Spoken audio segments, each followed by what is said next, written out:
Why, hello, and welcome back to another Fireside Chat. I'm your hosting guide, Zollin Ironshield, here on Voice of the Rings. Hi, guys! How's it going? Hope you're having a great and wonderful day in Middle-earth. Again, this is a little bit of a different format than my usual stuff. You all probably know already, but I am going to be answering some questions today from you guys. So this was an experimental video I thought we'd do on the channel, and I actually got a couple questions from some people, so great. We got about 5 or 6 different questions, so I'm going to go through them. On a side note, what do you guys think of my new, I got this new metal hanger here. It's pretty cool. Maybe I sent some pictures in our Discord if you want to check it out. But it's the Lord of the Rings. I can kind of see it. It's the Lord of the Rings virtual challenge medals. So I was thinking, where am I going to put them where you guys can actually even see them? Back here would be too far away. They'd be like these little tiny crystals and just so small. What's the point? So I put them there. Just thought you guys would think it's kind of cool. But yeah, I'm happy with it. But anyway, let's get straight to answering some questions today. What? Move you guys back to where... I think that's the right spot. That's okay. So my question to you guys that I sent in both Discord, we have a Fireside Chat channel where people can leave questions or whatever. But my question was... to give me ideas of any question that you want me to cover. So, topic, main question, very long, complex, keep it kind of basic for me for this video. Thank you. So we'll start with a question from Robert. Robert sent a good question. He said, who and how was Morgoth created? All right. So Morgoth, real quick, for those who might not know, is basically one of the Valar, right? He is like one of the most powerful. He's actually considered like in actual might and strength. Tolkien kind of considers him being he's just really powerful, right? He's like right up there. It's like number one pretty much. Now, granted, there's a few others that are on his level, right? Like Manwë and a couple of the other ones. And of course, Tolkis, right? Isn't he the fighting one that brings him down off the top of my head, I believe? Again, I'm doing this one. This is just, I'm going to answer these questions just off the cuff from my mind. I didn't do any studying for these. But Morgoth, basically, who and how was he created? All right. Well, he was created pretty much at the beginning of the world in Tolkien's lore of his world. Basically, Ilúvatar, or the One, right? He was kind of there before space and time, right?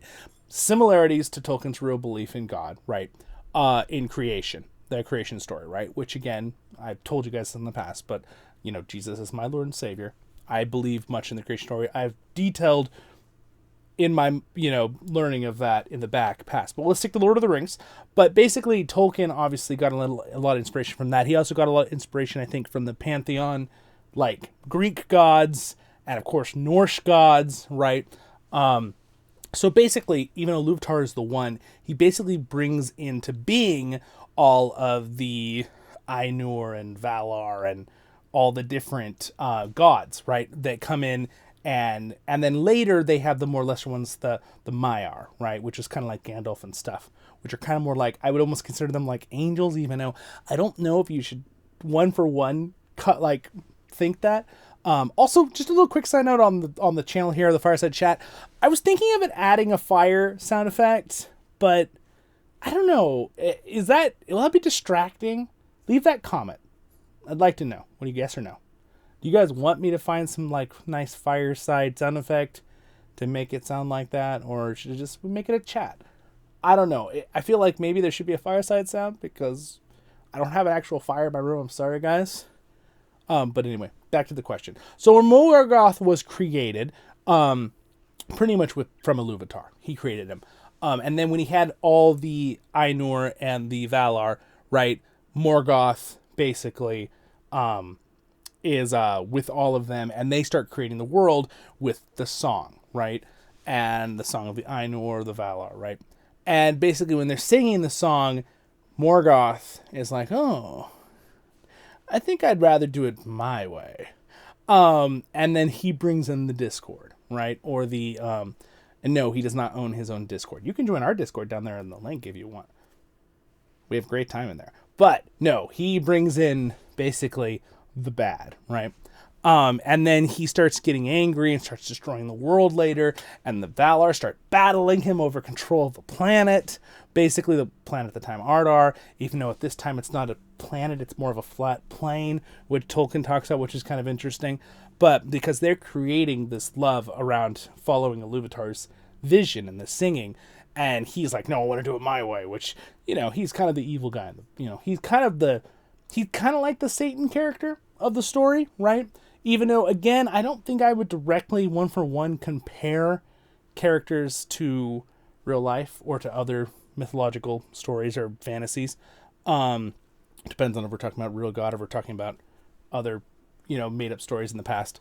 But I wouldn't directly one-for-one copy. I would just stick to Tolkien's story being Tolkien's story, but just for sake of what a lot of people understand, he's kind of the Satan character. I know some people are like, well, so what about Sauron? Sauron's kind of like one of his henchmen, right? Sure, Sauron kind of becomes the main villain once Morgoth's kind of been taken care of.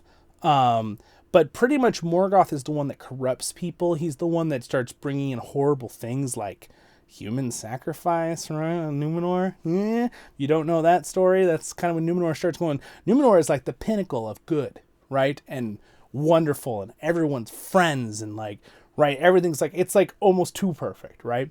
But it's pinnacle. And then of course Sauron comes in, brings in Morgoth's influence, and then they start worshiping Morgoth and doing horrible evil sacrifice and stuff, which is horrible. So anyway, that's Morgoth basically in a nutshell. This bounces to probably Robert's question. I'm going to build on it a little bit into the Lord of the Rings Online legacy of Morgoth, where we're hearing basically what else he's corrupted from over his hundreds of years, with Sauron helping too.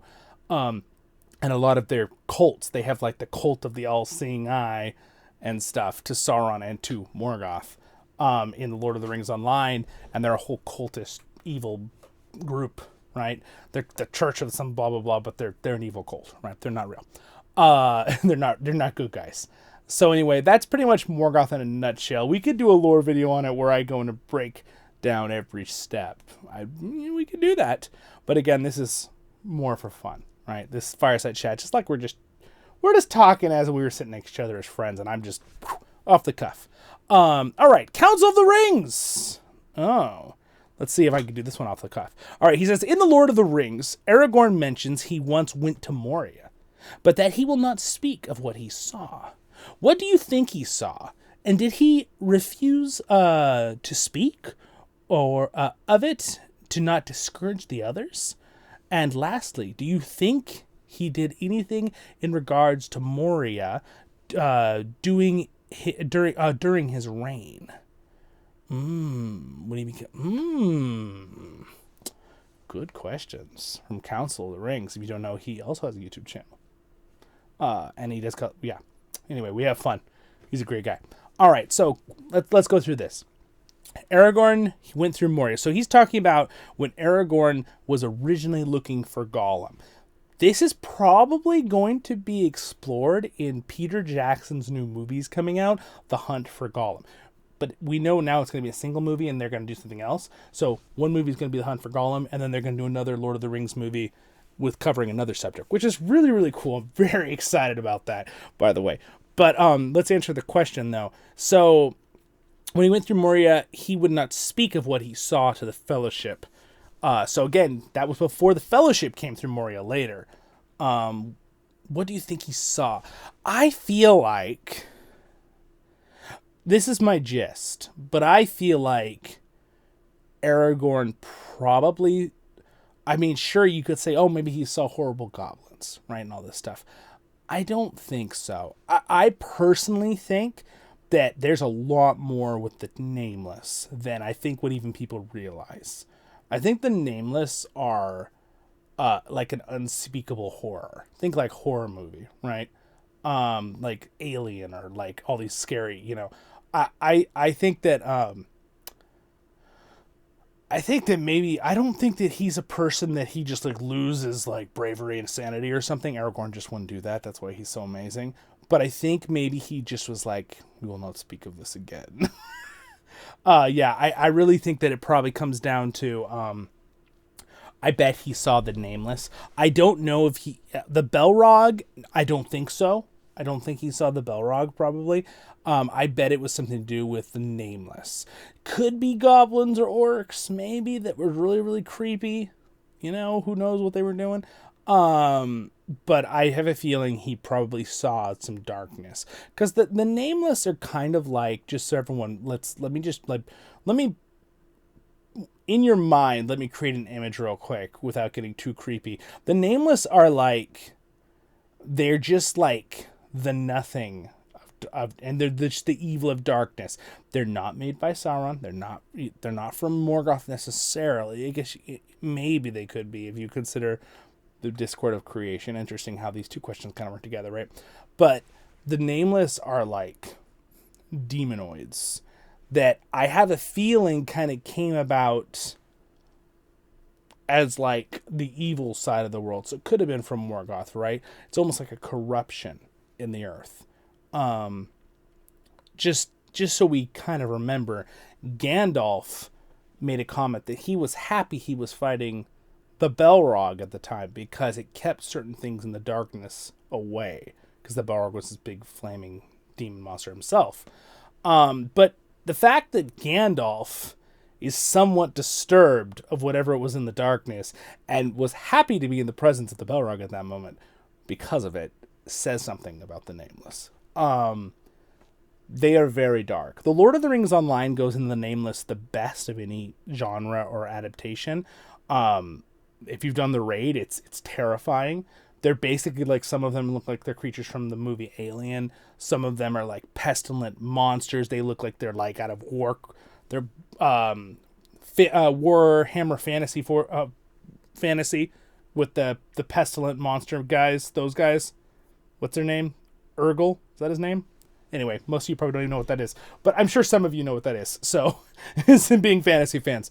Again, those all came around because of Tolkien, Father of Fantasy, right? But that all is really, really dark.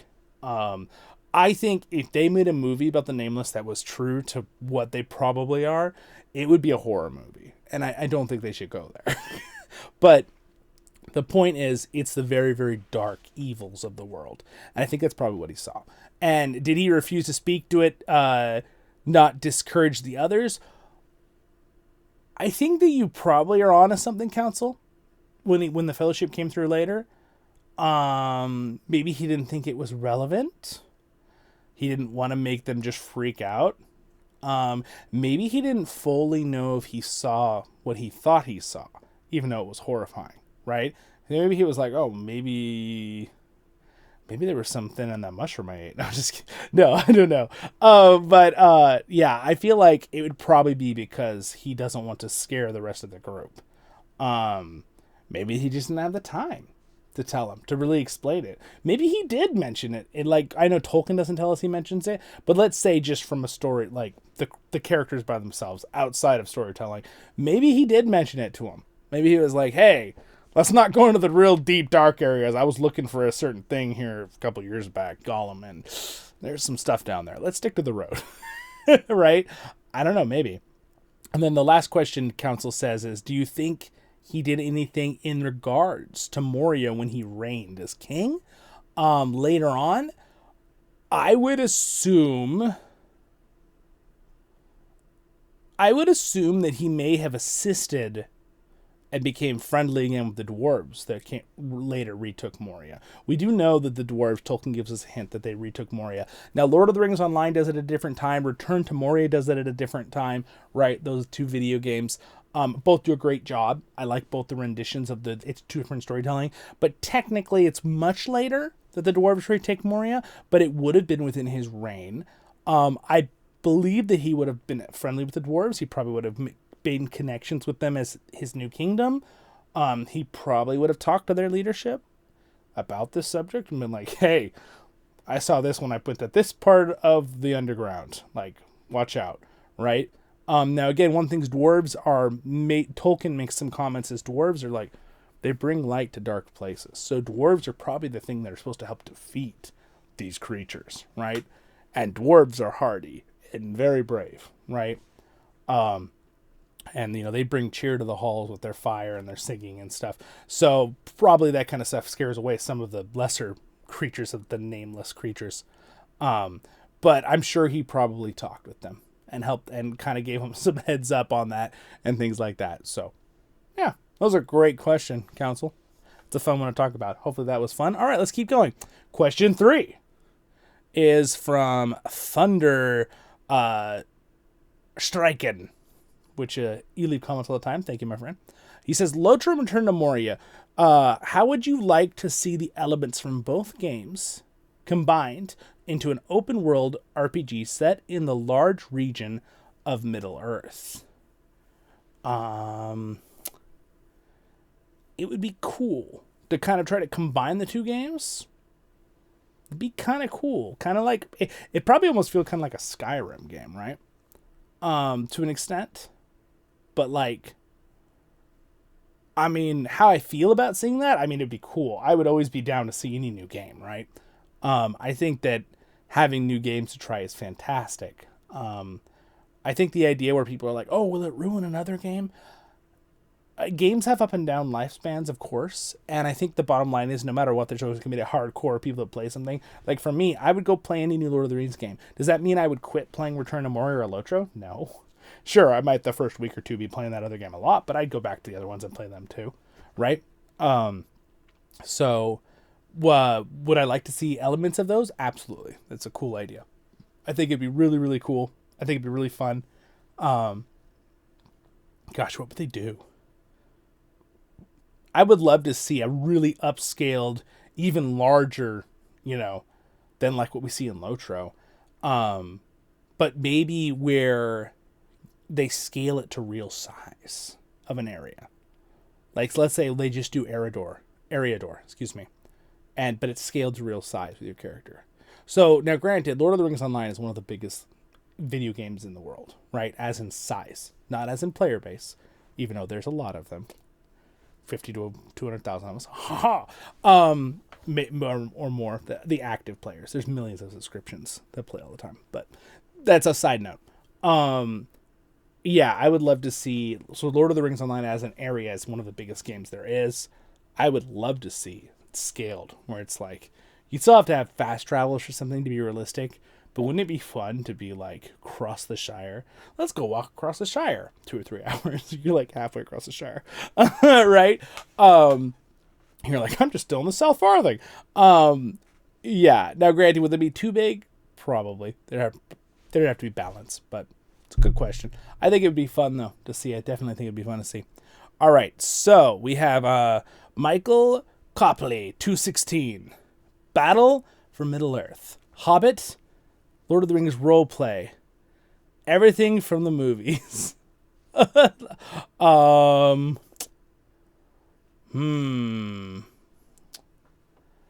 You saying, I'm trying to think of how you're ask what the question is in this comment, though.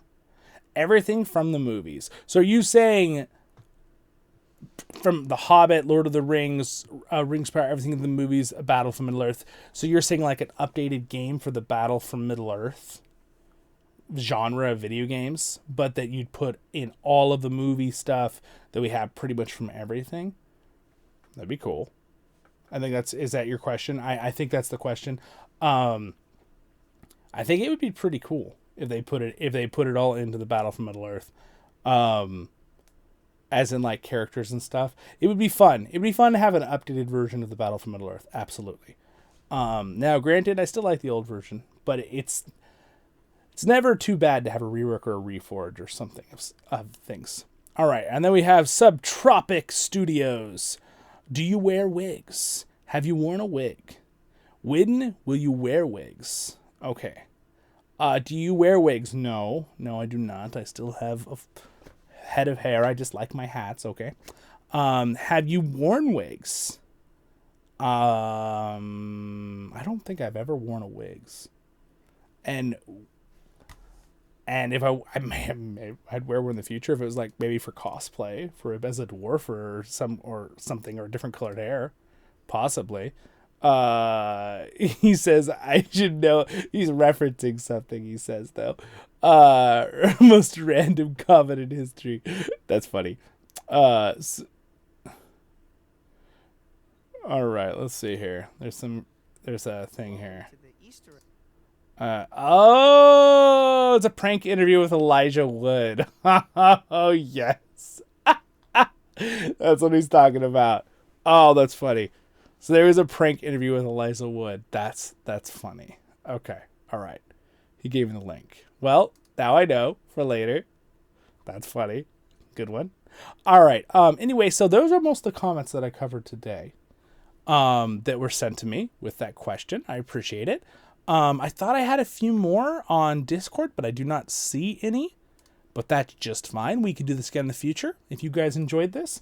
Feel free to leave some comments right here in this video.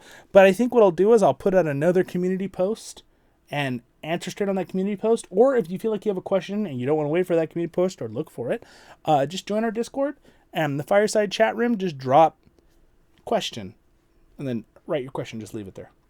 Or say question for Fireside chat video. So that I know and that other people won't try to answer it. So if you have other questions that you need answered for video games or whatever, our Discord, we have lots of people that can help. I will try to help the best I can, but we have lots of people that are very helpful. Well, that was fun. I hope you guys enjoyed that. On a side note, we are almost at 10,000 subscribers. When this video is up, I'm not sure if we'll be there or past it or right at the threshold or I don't know. We're really close. We're like 24 subscribers from 10,000 right now while I'm recording this video.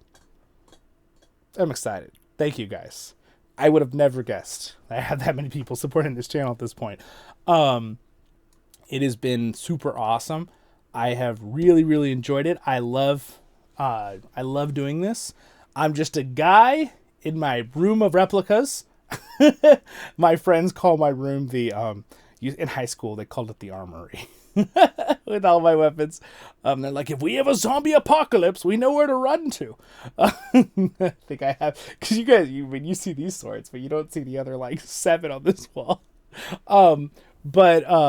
Yeah, so my whole room is just books and replica weapons and Lord of the Rings stuff. It's a blessing.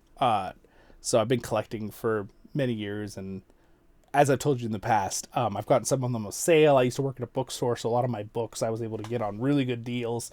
A lot of these replicas I've gotten on deals because I've been watching them for the last 10, 12 years as I've been collecting. I'm a little bit more than that now. I was really little when I first asked for my first replica. My family, got to thank my family too. Over time, a lot of them are like gifts. What do you want for your one Christmas present? I'm like, I want a sword.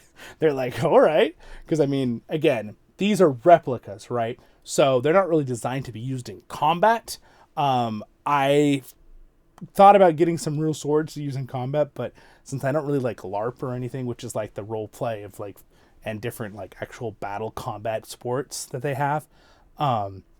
So again, these are very high quality. United Cutlery, all my replicas are super nice, high quality. So again, they're very wonderful, as in they're not a ninja mall weapon, right? That was $10 to purchase and thing falls apart, which I've gotten one of those before. It's hilarious. I had one that literally just fell apart and I was like, wow, these are high quality. These are like right at the threshold of they're not quite a real sword because they're not balanced right and they're not made right, or they're too heavy. That's a big one. So like a lot of these are made of stainless steel, so they look nice for a long time. Usually you don't want a sword to be made so thickly with stainless steel because it makes it very heavy. So they feel really fun to hold because they're like, they're really heavy. But if you want to combat with a sword, you should be able to one hand hold a sword out. And these things, man, you could do it for like 5 seconds. You're like, oh, my arm! Right? And like anyone should be able to hold out a sword for a good, minute. They should be pretty light balanced, in that area. A lot of people think swords have to be really big and heavy. That's not actually accurate to history. But again, so they're not like necessarily full combat. Now, could I grab one of these and defend myself? Oh yeah, they'd be they would last. I could smack a burglar with these pretty nicely. Don't need a bat. I got these. Yeah. So, but they're not. They're not like. But again, buying a real sword is about the same price, right?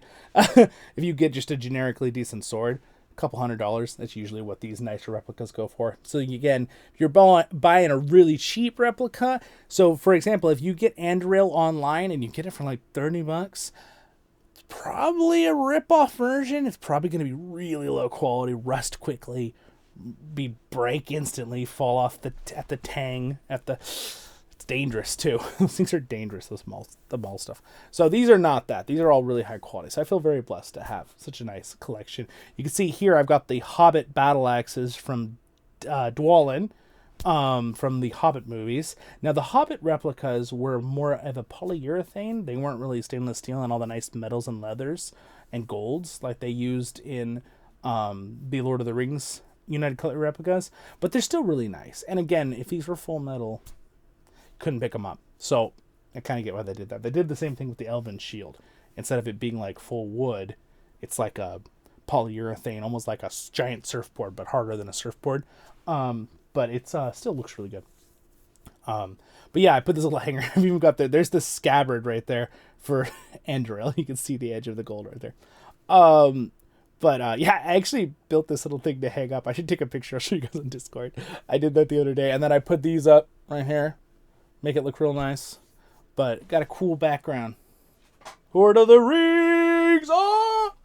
So, it's really fun. It's fun that I'm able to use my love of Lord of the Rings in this collection as something as a backdrop for now, like my work. So that's pretty cool.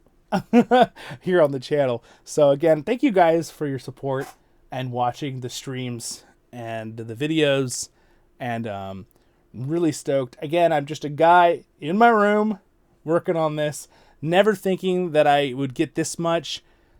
You know, again, I credit it, you know, to God. I just kind of had the idea one day because I sat down. It was like right after, like, you know, the COVID fiasco happened. You all remember that. Ugh. I think it was, personally, I think a lot of the government overreacted, even though, yes, it was bad too. I understand. I direct family affected by it, so it was bad. But, basically that made it where everything I did, because I was a very busy person in a good way, just stopped. I had nothing. I was sitting here in my room one day going, well, there's no way I'm going to just sit around for the next year. It's like, I don't want to do that. Which, I mean, we all remember that, right? It was like, oh my gosh, let me out, right? We're all like imprisoned practically. I'm sorry to bring back bad memories. Only good memories. But maybe those good memories were you found my channel at that time. But that's when I started. I'm like, you know, I'm going to start, you know, it felt like one day God was just like, oh, what about voiceovers? Lord of the Rings Online. I'm like, sounds like a good idea. So I just, turned on YouTube one day. I was like, I'll make a YouTube channel. Maybe it'll start this, see what happens. Make it a side thing, right?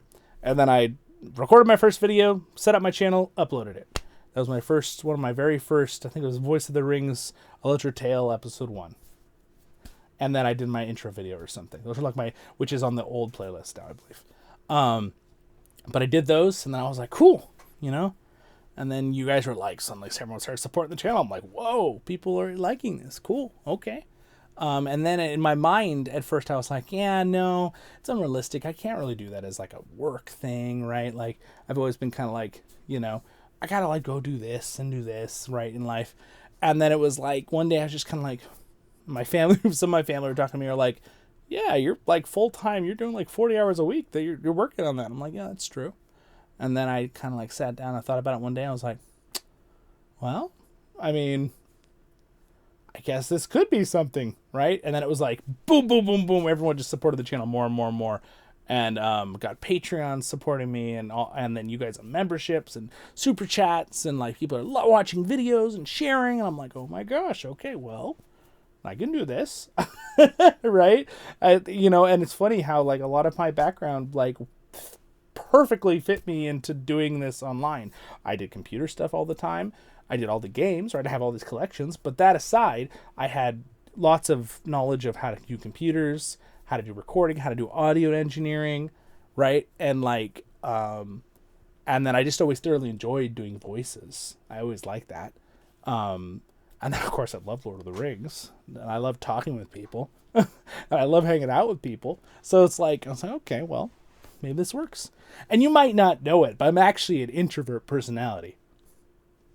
You guys probably just giggled when I said that. No, really. I definitely am. But I'm someone who likes to be around other people.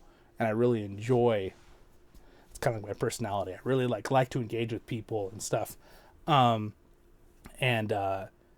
thoroughly enjoy that.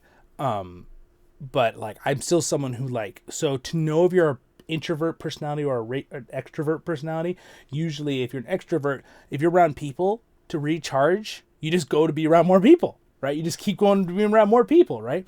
Where like me, I thoroughly enjoy being around people, but like I do need my like 2 hours after to just take a break, read a book and stuff like that, and mentally and a recharge, and then I'm good and I can spend time with more people again. So that's more of a, I think it's a biological thing more than anything else, right? With that particular thing. I've had fun. I took those, like, I talked about in the past, but I took those, like, personality tests. You could take them with a grain of salt, because everyone's so unique. We're all, like a fingerprint, right? We're all so unique that everyone's individual and has different experiences and choices in life, right? And things you do. But I think I found, I think it was the INFJ personality, which out of the Myers-Briggs 16, it's the rare one. It's like 1.5 or 2% of the population of the planet.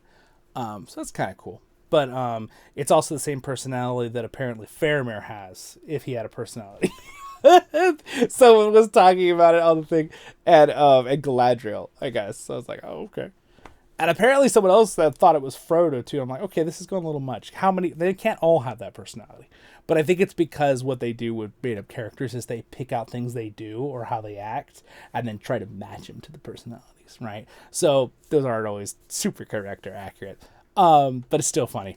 But it's super fun. And I guess they call it the counselor personality or something.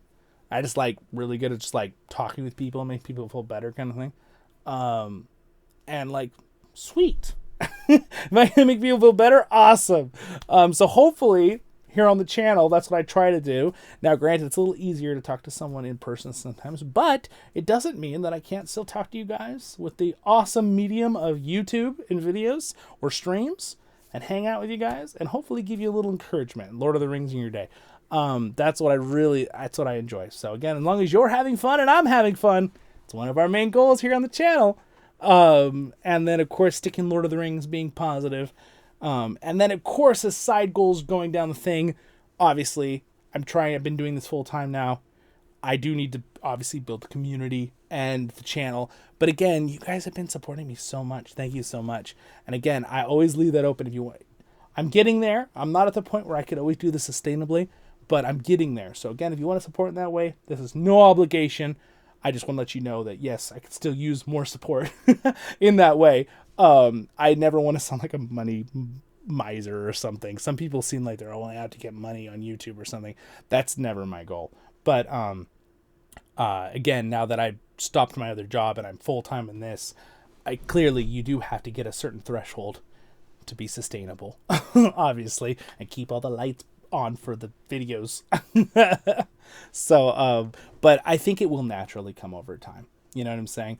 And that's really what's a blessing. And I didn't think I'd have so many Patreons already. Look at all these Patreons, right? There's 36 of them.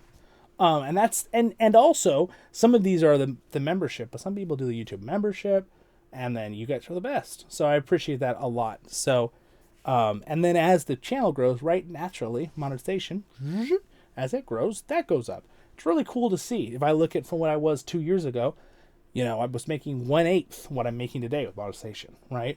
It's still not quite there, and it goes like this. That's why the Patreons are such a blessing. It's really frustrating when you worked so hard on something, and you're like, this video will be great. I know that my viewers will love this video. And you put it out, and YouTube decides to just not show it to any of your subscribers, or any new people either, right? There's no one, just dies. You're like, well, I spent 6 hours on that, and now I've got nothing, right? But see, that's the thing, though. You got to be positive, right?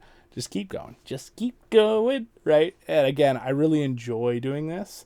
So, but I definitely was on the boat where I thought sometimes like, oh, it's too good to be true to be a content creator, blah, blah, blah. I thought that in high school. I was like, oh, you know, you have to go and do this, right? But then it was like, kind of like everything stopped in my life. Doors shut. Boop. Window opened. I was like, all right, well, I guess I'm going to do that. And then I realized once I was doing it, I'm like, oh, you can do this. It is possible to both have fun and be a content creator and make it fun for yourself and your viewers, and also have enough to make money to survive in the world and be successful. Oh, okay. So again, thank you guys for your support. Anyway, there's a little spiel of my thoughts on all that. Again, fireside chat, so I just kind of talk. So if you're still here at the end of the video, thanks so much. And again, let me know in the comments, do you think I should have a fire sound? Unless you already left the comment. Let me know in the comments. And with that, my friends, you have a great and wonderful day in Middle-earth. Stay happy. And again, hopefully my videos bring you a little better every day. And again, thank you so much to anyone willing to support in this way extra. But again, liking and subscribing is still free. It should stay that way. So, and again, follow me over on X and also on Facebook, and all those other things down there. That also helps. I'm trying to build those up too as well. The hardest thing about being a content creator, again, is sometimes fighting against the algorithmic stuff, which again is not always out to get you. I get that. I'm not unrealistic, okay? But when they change things, it is a little hard sometimes when you're like, oh, this video will go out to all my subscribers. Then 5 people see it, and you're like, well, that doesn't make sense. You put another video out, and then 1,000 people watch. You're like, wait a second. What is happening here, right? So, and then, you know, that could be a little bit frustrating and hard at times, but we'll get there. It'll get there. So, but again, I'm sure YouTube is learning things too, right? So you're always kind of have to learn how to do things and this and that. But again, hopefully if I can build up, YouTube is my main platform that I like to use, but over time, the community and have all the other social medias too, then that's cool.